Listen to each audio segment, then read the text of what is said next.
You got challenges that you're going to run across. For me, as a college head coach, I've got to kind of have an eye on guys and see changes in attitude and changes in the way guys are acting and look at body language, stuff like that. I had one of my friend of mine who's a college head coach, and he told me that we were talking this year, and he said he had a situation where one of his players, I won't say which position, but it was one of the top positions on the team. In this middle of the season, and the guy comes to him and he says, "Coach, I need to take a week or two off, for mental health." Wow. I mean, this is one of his top players, and what do you do? Yeah. Middle of the season, he's got to. It's almost like when Tom Brady, left camp for 10 days. Because Dennis Rodman, he ends up getting the when he left the Bulls. Remember, George said they let Dennis Rodman go to Vegas for a week so he can. Yeah, I got to go party, man. Michael Jordan said he might not come back, Coach. He said, well, we got to let Dennis go, man, so he can go. Well, but now you look back on it, and it was the perfect thing for him. Yeah, you're right. It was the perfect medicine for him, and it's just like the Tom Brady deal this year when he it took like 10 days from training camp, and nobody really knew, but what was going on. He ends up getting a divorce. Yep, he knew he was going through something. Right. Now, Miles College, man, HBCU. I'm so familiar with Miles because my family, my grandmother. House was 5 minutes from Miles College. They grew up in Fairfield. So when I used to go over to Fairfield, stay with my grandmother, we always had to go around Miles College. And I'm going to tell you. Near Lord Nolan Hospital back in the day? Oh, yeah. Lord Nolan, man. Look, let me tell you something. I went to the hospital this year for the first time. And the last time I was at the hospital, I was 5 years old. Checked into the hospital. I was 5 years old at Lord Nolan with walking pneumonia. I remember that. My mom told me about that. But since then, I had never actually been back and checked into a hospital since Lord Nolan when I was 5 years old. But what I remember more about Miles College was the Magic City Classic parade downtown. And when we was to go, that Miles College band comes stepping down the street there, man. That was a big parade that the A&M and State Purple Classic. Marching Machine, man. Oh yeah. They're still strong, man. Okay, man. I would love to see that. That parade was second to none, man. It was. It was. I tell you, interesting fact. I was actually born at Lord Nolan, so all these years later, I'm literally 2 minutes from from Lord Nolan going to work every day. So, how did it happen? Somebody recommended you. Were you looking to go to a HBCU? Were you looking to coach college? Well, so it's kind of I have to go back to when I was coaching at Sanford.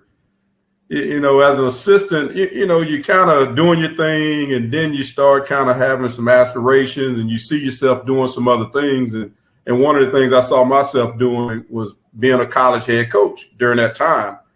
And so you don't just, once you say that's what I want to be, you start looking at ways to get there. Right. And so I actually had an opportunity at one time. I thought I was going to go be a defensive coordinator for a new head coach at a SWAC school, a guy that was a friend of mine. I won't name him right now, but I was going to leave Sanford to do that. But one of the reasons I was going to do it, I felt like if I did a good job as a defense coordinator on that level, I get an opportunity to be a head coach in college. But before that happened, I ended up going to Georgia State University in Atlanta and coached there for a year. And then the next year, I found myself with the Cleveland Browns. That's what the part we skipped. I was going to say, let's get to Cleveland. Yeah. How was that? I tell you, Cleveland was a great experience. Like for me, it was kind of interesting because Hugh Jackson was coming off of an 0-16 season. Right. And so that's when that opportunity presented itself to me. So part of me, just knowing the NFL the way I knew it, I knew that if we didn't start off good, they were probably going to get rid of Hugh Jackson. Mm-hmm. And I felt like, okay, there's a strong chance this is what you call a one and done in coaching. But wait a minute. Is that because once they get rid of the head coach, they wipe out everybody? Or because that's what normally happens. That's what normally happens. When they get rid of the head coach, they pretty much normally get rid of everybody else. It might be one or two guys that can, that can stay for different reasons or whatever. But so I knew that, but it was an opportunity to coach in the NFL, and I just couldn't pass that up. Didn't have to pray much about that one. When that opportunity presented itself, I knew I was going to take it if I got the job after I went and interviewed, all that type of stuff. And that's exactly what happened. We started off slow, and they ended up getting rid of Coach Jackson, and so. But I still had a great experience. I had a great experience on that level, working with some of the guys we work with up there. Matter of fact, Nick Chubb was actually. They drafted Nick Chubb that year, Denzel Ward, obviously, Baker Mayfield, those guys. But we had Chubb wasn't starting the first few games when he got there. So he actually was playing special teams. So I can remember coaching him on special teams, stuff like that. Working with Denzel Ward, first round corner, and just a lot of great guys that I had an opportunity to spend time around. Where is Ward now? He's still in Cleveland. Okay. He'll probably be there for a while. He signed a long-term deal a while back. But and there were some great coaches, some really good coaches that I had a chance to spend time around. Greg Williams was defense coordinator, and he ended up being the interim head coach. And we actually got it turned around. Greg Williams, the one that was at the Saints that had to sit out. Did he sit out a year? No, yeah, he did. Yeah. He and Sean Payton had to sit out a year. Right. Okay. Yeah, he was the bounty was. Did he ever bring that subject up? Does he seem like that kind of guy? Like he's so tough that is he?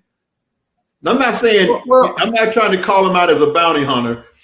The NFL called him out as a bounty hunter, but I'm just saying, what kind of guy is he? You got challenges that you're going to run across. Make sure that you like and subscribe and hit the all button and all that kind of stuff, because we're going to have a lot of good interviews on this podcast.